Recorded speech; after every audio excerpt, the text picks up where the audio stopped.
आज हम लोग image formation through single plane mirror के बारे में जानेंगे। यानी कि हम लोग जो लुकिंग मिरर में देखते, लुकिंग मिरर नहीं मतलब हम लोग जो अपना फेस देखने के लिए मिरर का यूज करते हैं, शेविंग मिरर, उसमें हम लोग का इमेज कैसे बनते हुए दिखता है उसका रे डायग्राम बनाने सीखेंगे। लेकिन उससे पहले हम लोग ये जान लेते हैं कि इमेज बनता कैसे है। तो किसी भी सोर्स से, वेदर वो कोई ल्यूमिनस ऑब्जेक्ट हो या नॉन ल्यूमिनस ऑब्जेक्ट हो, इससे बहुत सारे रेज ऑफ लाइट निकल रहे हैं, ठीक है।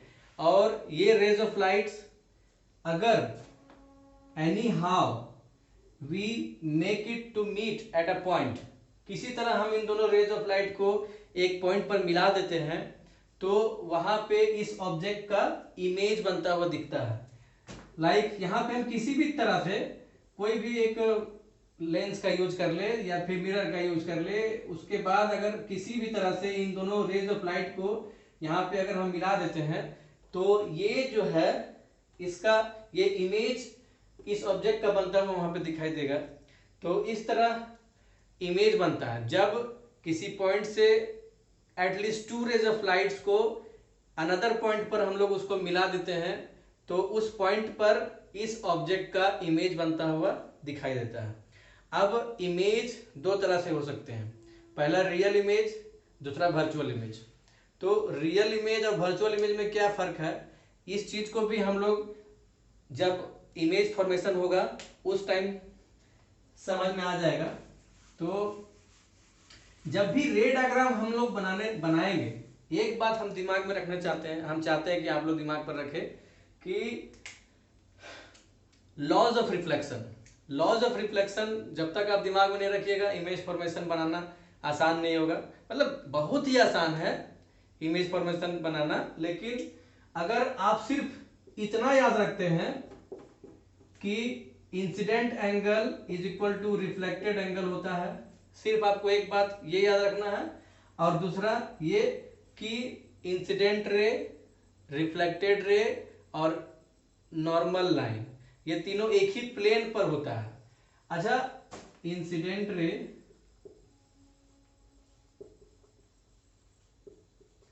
Reflected ray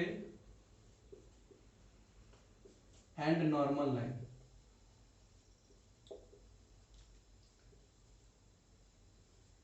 are at the same plane. बच्चे अक्सर यहां पे सेम पॉइंट लिख देते हैं, सेम प्लेन होगा, ठीक है। सेम प्लेन बोलने का मतलब क्या हुआ कि जैसे ये हुआ रिफ्लेक्टेड रे और ये हुआ इंसिडेंट रे, ये एक सरफेस है, इस सरफेस पर कोई लाइट रे इंसिडेंट किया, उसके बाद पड़ने के बाद रिफ्लेक्ट हुआ और बीच में एक इमेजिनरी लाइन जो हम लोग ड्रॉ करते हैं नॉर्मल लाइन। तो जैसा कि हमने देखा कि अगर इस इधर से आया तो इधर ही गया, जस्ट अपने ऑपोजिट डायरेक्शन में ही जाता है, ऐसा नहीं कि इधर से आया तो इधर गया, ठीक है। तो इसीलिए अगर वो नेगेटिव एक्स एक्सिस से गिर रहा है तो वो पॉजिटिव एक्स एक्सिस की ओर ही जाएगा, ऐसा नहीं कि वाई की ओर चल जाएगा या जेड की ओर चल जाएगा, ठीक है। तो बेसिकली वो सेम प्लेन पर ही होता है, ये कहने का मतलब है। सेम प्लेन मतलब कि अगर इधर से आ रहा है तो इधर ही जाएगा, अगर इधर से आ रहा है तो इधर ही जाएगा, अगर ऐसे आ रहा है तो ऐसे ही जाएगा। तो ये सेम प्लेन पर ही होता है, एक प्लेन उसको बोलते हैं। समझ में आ गया? आई होप ये समझ में आ गया होगा। तो अब ये भी उतना इंपॉर्टेंट नहीं है, रे स्केच जब भी ड्रॉ करना होगा स्केच डायग्राम, उसमें सिर्फ सबसे ज्यादा इंपॉर्टेंट ये दिमाग में रखना बहुत जरूरी है कि इंसिडेंट एंगल रिफ्लेक्टेड एंगल के हमेशा इक्वल होता है। ये आपको पूरा रिफ्रैक्शन चैप्टर में काम आएगा, पूरा लाइट चैप्टर में काम आएगा इस चीज को। तो हम लोग देखते हैं कैसे काम आता है, आगे देखेंगे। तो चलिए अब हम लोग स्केच ड्रॉ करते हैं। सबसे पहली बात कि यहाँ पे एक प्लेन मिरर लेना होगा, plane mirror, single plane mirror, जैसे कि मैंने बताया इसी पर अभी इमेज फॉर्मेशन सीखेंगे हम लोग बनाने के लिए। तो मिरर के बारे में हल्का जान लेते हैं कि मिरर क्या होता है। मिरर एक ग्लास ऑब्जेक्ट होता है, ठीक है, ग्लास का एक ऑब्जेक्ट होता है और ग्लास के ऑब्जेक्ट में पीछे, ग्लास के ऑब्जेक्ट के पीछे यानी सेकेंड लेयर में सिल्वर कोटेड होता है। सिल्वर कोटेड, सिल्वर कोटेड ही क्यों होता है? अक्सर आप लोग सुनते होंगे silver coated, silver coated. Silver coated पीछे क्यों लगाया जाता है? ऐसा इसलिए कि सिल्वर जो है सो, सबसे पहली बात एक चीज दिमाग में रखिएगा कि जब भी हम लोग इमेज अपना देखते हैं तो कभी भी वो ग्लास से रिफ्लेक्ट नहीं हो रहा है। रे जो है ग्लास से रिफ्लेक्ट नहीं होता है। रे रिफ्लेक्ट होता है ग्लास के अंदर घुसने के बाद, सिल्वर पर पड़ने के बाद रिफ्लेक्ट होता है, ठीक है। वो ग्लास तो ट्रांसपेरेंट ऑब्जेक्ट है ना, ट्रांसपेरेंट सब्सटेंस है। ग्लास से होकर के रेज, लाइट रेज चली जाती है, लेकिन अगर यहाँ पे सिल्वर कोटेड नहीं रखेंगे तो वो तो पार ही हो जाएगा, रिफ्लेक्शन नहीं दिखेगा फिर उसमें। तो उसके लिए क्या किया जाता है, यहाँ पे सबसे अच्छा जो सब्सटेंस होता है, जिसका सबसे अच्छा रिफ्लेक्टेंस होता है, उस मेटल सरफेस को यहाँ पे कोटिंग किया जाता है। तो एक्चुअली में ये रियल सिल्वर होता है, सिल्वर जो कि आभूषण का भी काम आता है। तो ऐसा नहीं है कि आप इसको निकाल करके आभूषण माँ के लिए बना देंगे, ठीक है। बहुत ही कम मात्रा में होता है, वो पेंटेड रहता है। और उसके पहले भी ग्लास और सिल्वर के बीच में जो है, ग्लास और सिल्वर के बीच में Tin2 क्लोराइड का यूज किया जाता है, ताकि सिल्वर को ग्लास से अच्छा से एडहेसिव किया जाए, यानी कि चिपका दे, अच्छा से स्ट्रॉन्ग बॉन्डिंग दोनों के बीच में बने। तो उसके लिए Tin2 क्लोराइड का यूज किया जाता है, जो कि सिल्वर और ग्लास को चिपकाने का काम करता है। अब रहा बात, सिल्वर जो है कभी कभी नहीं, जब बहुत लंबे टाइम तक एक्सपोज्ड टू एयर, जब एयर में खुला रहता है तो वो ऑक्सीडाइज हो जाता है। ऑक्सीडाइज मतलब ऑक्सीजन जो एयर में प्रेजेंट रहता है उससे रिएक्ट कर करके वो कुछ और सब्सटेंस में बन जाता है, ऑक्सीडाइज हो जाता है, और ये धीरे धीरे इसका चमक, रिफ्लेक्टिविटी, रिफ्लेक्टेंस कम होने लगता है, ठीक है। अब हम लोग जानते हैं, जरा रिफ्लेक्टेंस बार बार हम यूज कर रहे हैं, रिफ्लेक्टेंस क्या है वो जान लेते हैं। जैसे कि सिल्वर, पॉलिश्ड सिल्वर का सबसे ज्यादा होता है रिफ्लेक्टेंस, ओके। पॉलिश्ड सिल्वर का रिफ्लेक्टेंस सबसे ज्यादा होता है। तो रिफ्लेक्टेंस क्या है वो हम लोग जान लेते हैं। रिफ्लेक्टेंस सबसे ज्यादा कितना होता है, तो इसका 90 to 95% होता है, 95% रखते हैं। और सबसे खराब रिफ्लेक्टेंस आपका कोल का होता है, ठीक है, 5% लगभग। तो इसका परसेंटेज 95% मतलब क्या हुआ, हम लोग 95% को ऐसे लिख सकते हैं कि नहीं? इसका मतलब यह हुआ कि अगर सिल्वर पॉलिश्ड सिल्वर सरफेस पर, पॉलिश्ड सिल्वर सरफेस पर अगर 100 लाइट रेज गिर रहे हैं, एक पॉलिश सिल्वर सरफेस है, उस पर 100 लाइट रेज गिर रहे हैं, तो उसमें 95 लाइट रेज जो है, 95 लाइट रेज को वो रिफ्लेक्ट कर देता है, मात्र 5% को ही वो एब्जॉर्ब कर लेता है, ठीक है।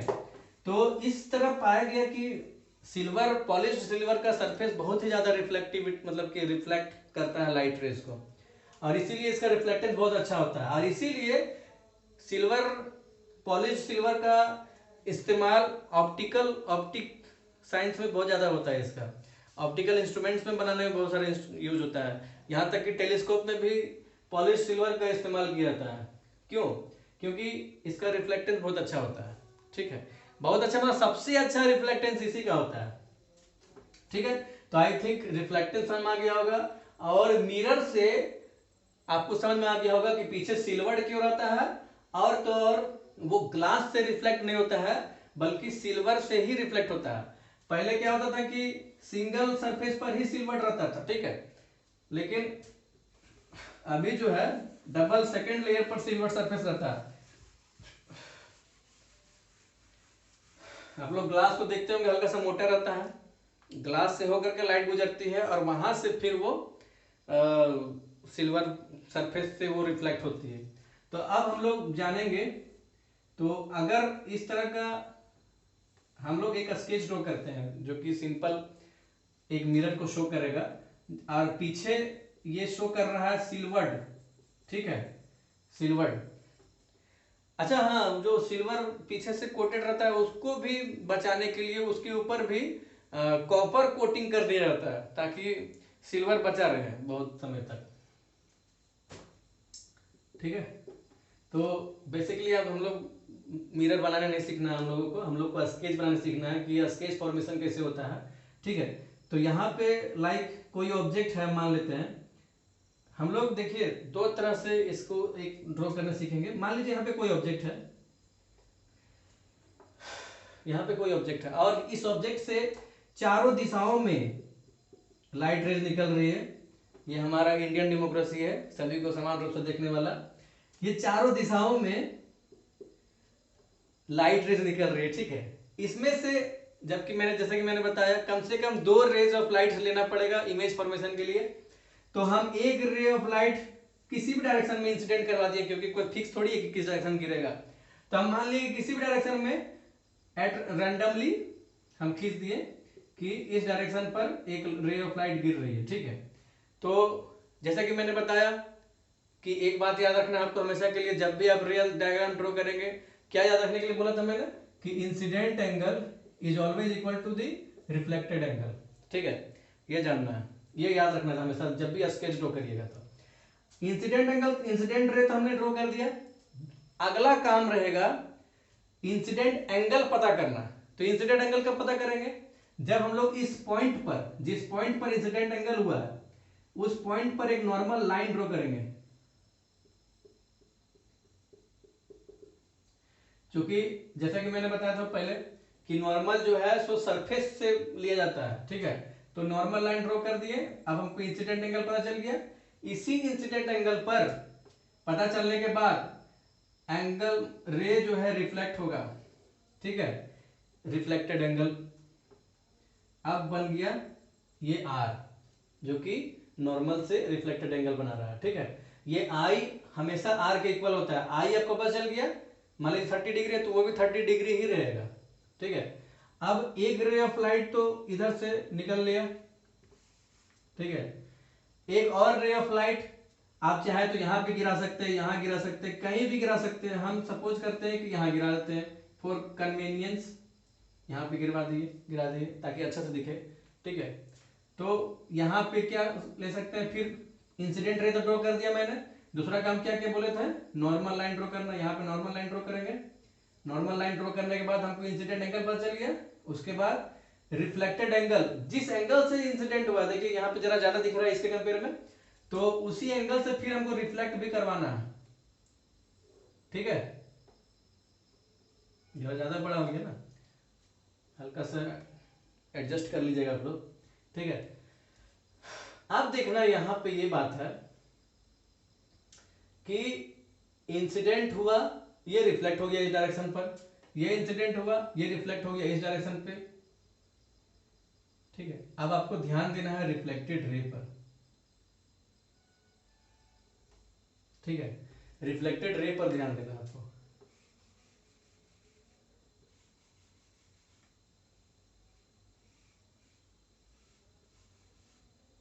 ये बड़ा डिस्टर्ब कर रहा था, इसको हटा देते हैं।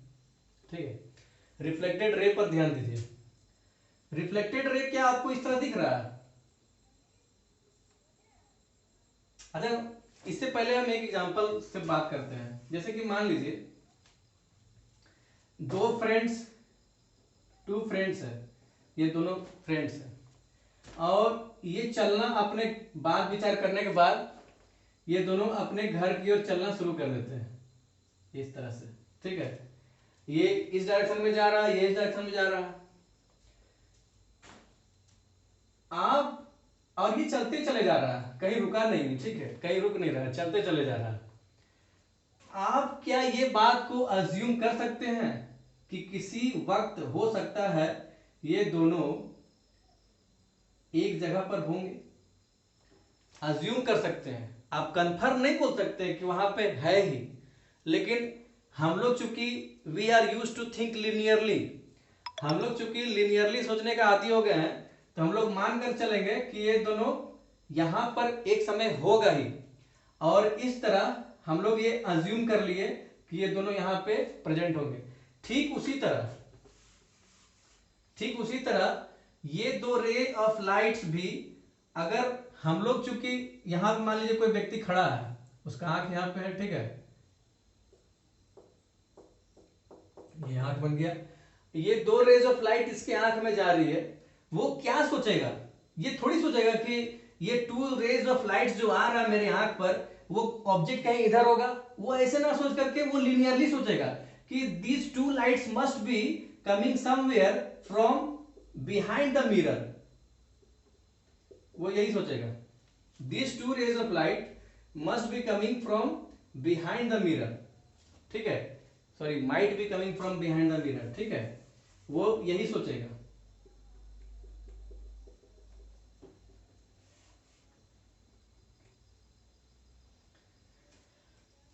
ठीक है, तो इस तरह इस व्यक्ति को यहां पे जो ऑब्जेक्ट है इस ऑब्जेक्ट का इमेज इस पोजीशन पर दिखाई देगा, ठीक है।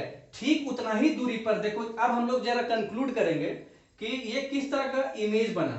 ये क्या एक्चुअली में वहां पे टू रेज ऑफ लाइट्स मिल रहे हैं ना, ये सिर्फ हम लोग दिमागी रूप से बीमार है जिसके कारण हम लोगों को लगता है कि ये two rays of lights might be coming from somewhere behind the mirror, ठीक है, और इसीलिए हम लोगों को लगता है कि this two rays of lights meet here. लेकिन वो क्या एक्चुअली मीट कर रहे हैं क्या? नहीं, वो तो एक्चुअली मीट नहीं कर रहे हैं, हम लोग बस एक डॉटेड लाइन ड्रॉ कर दिए हैं जिससे लग रहा है कि वहां पे मिल रहा है। तो इस तरह के इमेज फॉर्मेशन जिसमें एक्चुअली में टू रेज ऑफ लाइट्स नहीं मिलते हैं उस तरह के इमेज को हम लोग वर्चुअल इमेज बोलते हैं, ठीक है।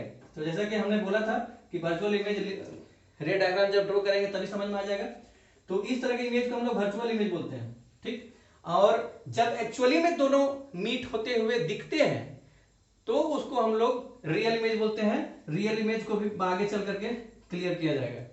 जब एक्चुअली में दो रेज ऑफ लाइट्स मिलते हैं तो उसको रियल इमेज, लेकिन मिलते हुए प्रतीत होते हैं when it seems to meet two rays of light at a point, तब उस तरह का केस में वर्चुअल इमेज बनता है, ठीक है। आई होप ये चीज आपको समझ में आ गया होगा। अच्छा ठीक है, अब हम बोले थे कि इसको दूसरे तरीका से भी रे डायग्राम ड्रॉ कर सकते हैं, तो वो दूसरा तरीका जरा देख लेते हैं, ठीक है। अगर हम रे डायग्राम इस तरह ना खींच करके मान लीजिए कोई ऑब्जेक्ट यहाँ पे रहता तो, और हम सपोज कर लेते कि ये स्केच, ये लाइन इंसिडेंट इधर जा रहा है और इंसिडेंट लाइन के बाद हम क्या बोले थे ड्रॉ करने के लिए? नॉर्मल लाइन ड्रॉ करने के बाद आई पता चल गया, फिर रिफ्लेक्टेड लाइन ड्रॉ करेंगे आर, चूंकि आई आर इक्वल होता है। मान लीजिए दूसरा रे हम इधर इंसिडेंट करवा दिए, ठीक है। इंसिडेंट करने के बाद हम क्या बोलेंगे? नॉर्मल लाइन ड्रॉ करेंगे, आई पता चल गया, रिफ्लेक्ट करवा देंगे, आर उसी एंगल पर रिफ्लेक्ट करवा देंगे। अब यही दो रेज ऑफ लाइट्स कहां मिलता हुआ प्रतीत होगा? Somewhere behind the mirror from here, ठीक है। और इस तरह हम लोगों ने क्या कंक्लूड किया कि ये एक रियल इमेज है, सॉरी वर्चुअल इमेज है, और ठीक उतना ही दूरी पर है जितना कि ऑब्जेक्ट फ्रॉम मिरर है।